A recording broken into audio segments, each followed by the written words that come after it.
a vision for the decade. I flag here the 10 points of our vision laid before us.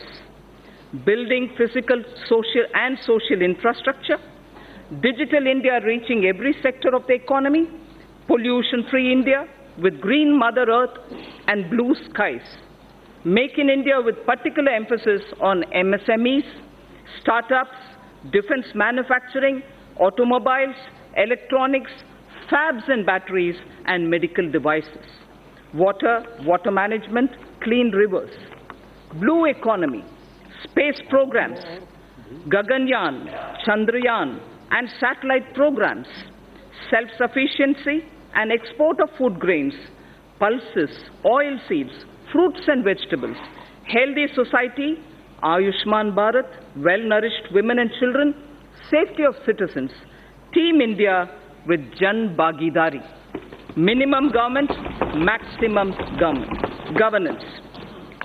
These were the vision we set before ourselves. With this vision set before us, with the mandate given by its people, we are determined to take India to that height that it richly deserves. I strongly believe that with the clear-headed leadership of Honorable Prime Minister, we can achieve our goal. So what are the plans to reach the 5 trillion economy? The Indian economy will grow to become a $3 trillion economy in the current year itself. It is now the 6th largest in the world. 5 years ago, it was at the 11th position. In purchasing power parity terms, we are in fact the 3rd largest economy already, only next to China and the USA.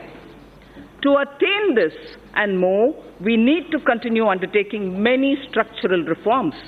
In the last 5 years, we saw many big reforms, in particular, indirect taxation, bankruptcy, and real estate.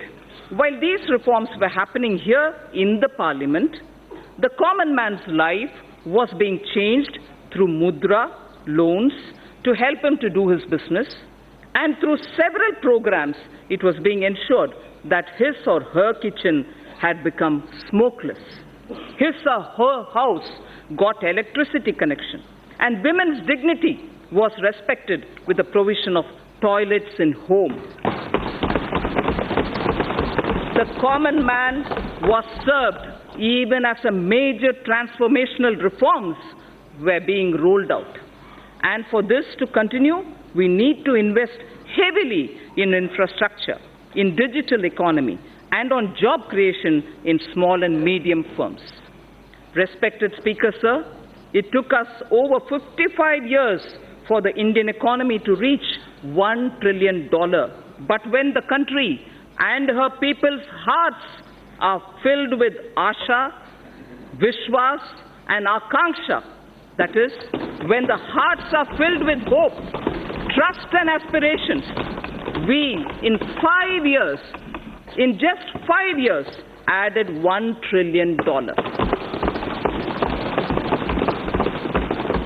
As I said, today we are nearing a $3 trillion level. So when we aspire to reach a $5 trillion level, many wonder if it's possible. If we can appreciate our citizens' purusharth or their goals of human spirit or pursuit, filled with the inherent desire to progress, led by the dedicated leadership present in this House, the target is eminently achievable.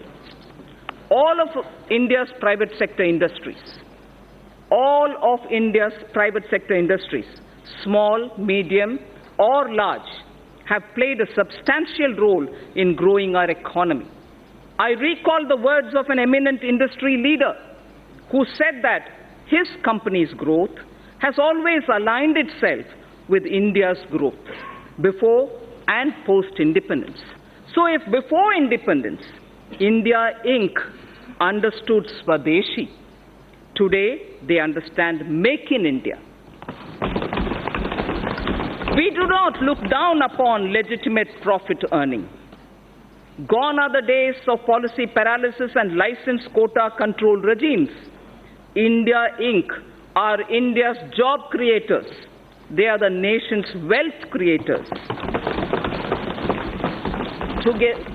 Together with mutual trust, we can gain, catalyze fast, and attain sustained growth. I wish to propose a number of initiatives as part of a framework for kick-starting the virtuous cycle of domestic and foreign investments.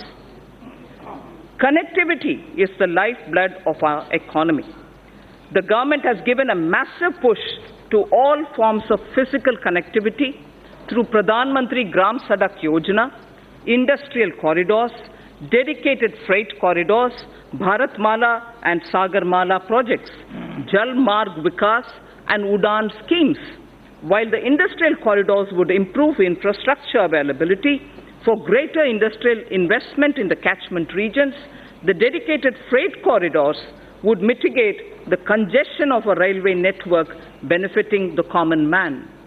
The ambitious program of Bharatmala would help develop national road corridors and highways, while Sagarmala would enhance port connectivity, modernization, and port-linked industrialization. If Sagarmala is aimed at improving the infrastructure for external trade, equally, it is the poor man's transport too. The Jal Marg Vikas project for capacity augmentation of navigation on national waterways is aimed at smoothing internal trade carried through inland water transport. These initiatives will improve logistics tremendously, reducing the cost of transport and increasing the competitiveness of domestically produced goods. The Udan scheme is providing air connectivity to smaller cities and enabling the common citizens of our country to avail air travel. All these programs are also helping bridge the rural and urban divide.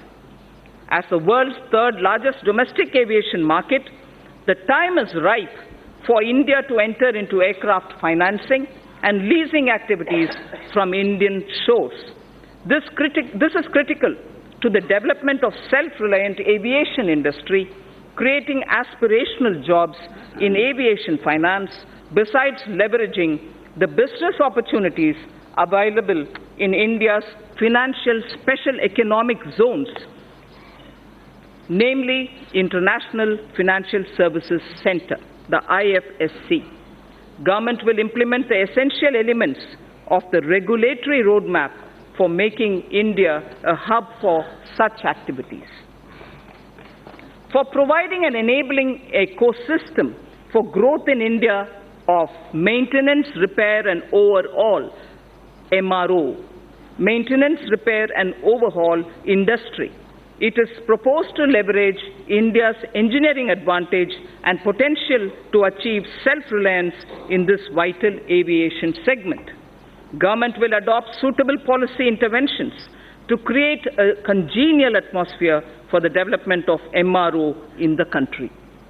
The new metro rail projects for a total route length of 300 kilometers have been approved during 2018 and 19.